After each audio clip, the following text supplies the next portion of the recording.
സത്യത്തിൽ പറഞ്ഞാൽ നഷ്ടത്തിൽ നിന്ന് കരകയറുന്ന KSRTCക്കാണ് നമ്മുടെ ടൂറിസം വികസനത്തിന് വലിയ റോൾ നിർവഹിക്കാനുള്ളത്. ട്രെയിൻ ഗതാഗതം അപ്ഡേറ്റ് ആവുന്ന പോലെ തന്നെ KSRTCയും നവീകരിക്കപ്പെടണം. അത് ബസ് സ്റ്റാൻഡുകളിൽ നിന്ന് തന്നെ തുടങ്ങണം.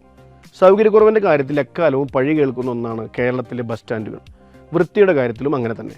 നല്ല ടോയ്ലറ്റ് സംവിധാനം പോലും ഇല്ലാത്തവയാണ് ഇപ്പോഴും കേരളത്തിലെ മിക്ക ബസ് സ്റ്റാൻഡുകളും.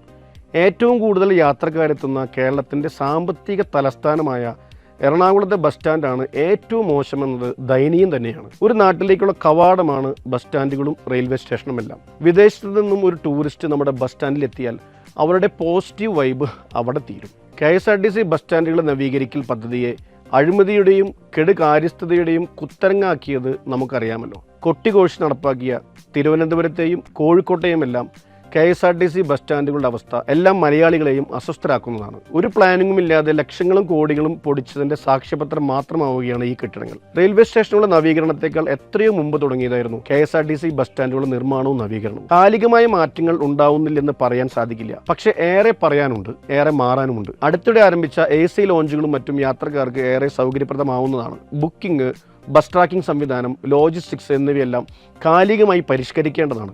ആർട്ടിഫിഷ്യൽ ഇൻ്റലിജൻസിൻ്റെ സാധ്യതകളെല്ലാം ഉപയോഗിക്കുവാനും നമുക്ക് സാധിക്കണം. ടിക്കറ്റ് കാർഡ് പോലെയുള്ള പദ്ധതികൾ ഫലപ്രദമായി നടപ്പിലാക്കണം.